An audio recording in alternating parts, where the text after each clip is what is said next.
What's up, YouTubers?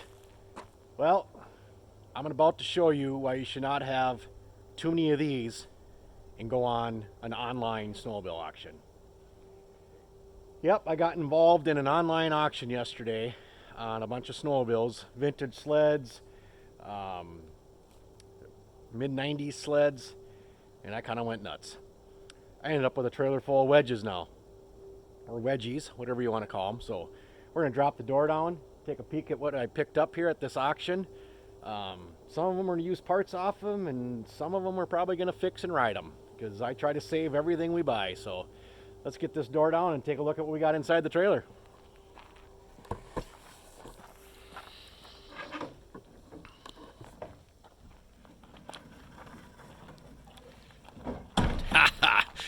And look at that there. 96 Ultra.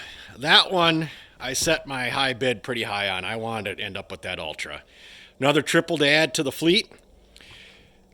72, or no, this 1970 Mini Snow had a good track on it, and I just happen to have a 1971 Mini Snow that uses the same track, and the track is bad on our Mini Snow, so I picked up this one to just get the track out of.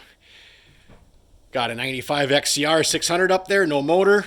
We'll just use that one for parts. And we got a 93 Storm 750 up there also for parts. And I got a couple skids in the back of the truck.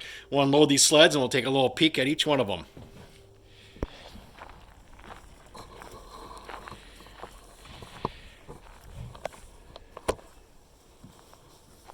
All right, let's take a look at the good, bad, and the ugly here, guys. Trenton just pulled them all out. We got the XCR 600 here, parts machine, no motor in it. Yeah, it's got some good parts on it. It's got the Fox shocks on the front. It's got good trailing arms, got a good track, good skid. Got a bunch of good usable parts on it. It's got just a custom set of nice hood screens in it. Let's take a little peek under the hood here. Yeah, no motor. Parts of the chain case, but just a parts machine, new buying it, that it was all just for parts. So I thought it had a better hood on it than it does, but it's got a big wicked crack in the hood. That's the problem with online auctions. You can't quite see everything. That's just the picture that I seen online. But if they would have put this picture online, that big gnarly crack in it, might have been a different story on my bidding.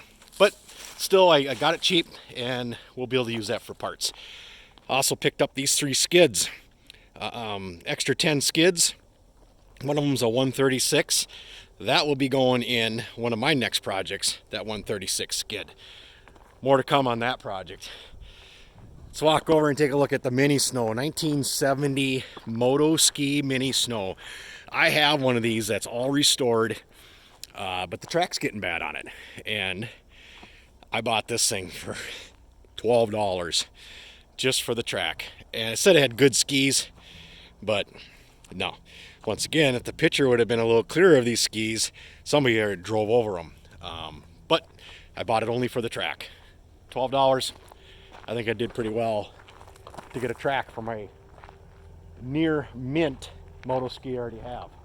So let's take a look at the Ultra. This was the main reason I went in on this auction, was to pick up this Ultra. I wanted to add another triple to our collection, and this Ultra, it said it needs 1 cylinder, no big deal. If it needed 2 cylinders, still no big deal.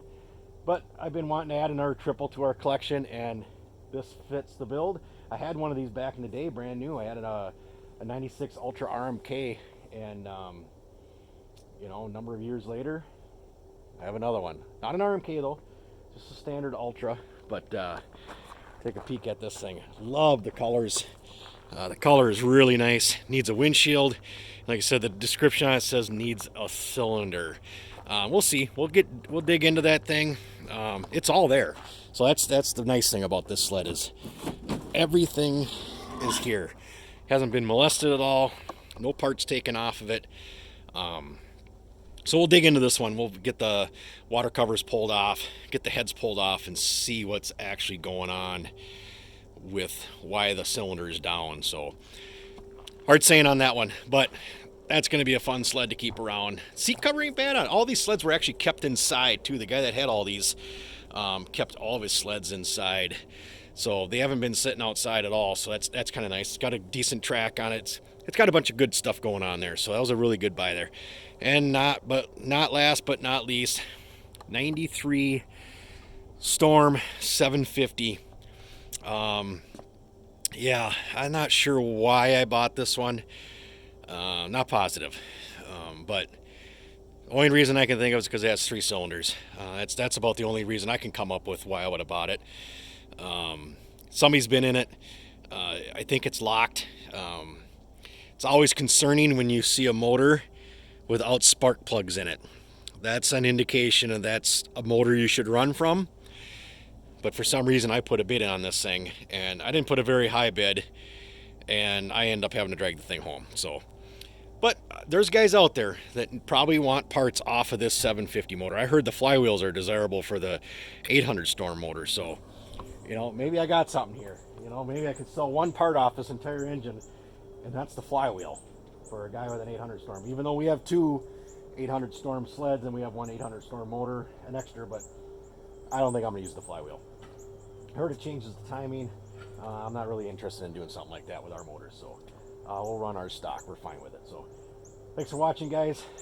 This was our weekend pick on an online auction with a couple too many of these, I think, going on when I started my bidding. So, but we'll be able to put all this stuff to use. It's all fun. We love the wedges, and we especially love when there's 3 cylinders in them. So thanks for watching, guys. Stay tuned. This one's going to be coming a project, and we're still working on Project Norge too. So thanks a lot, guys.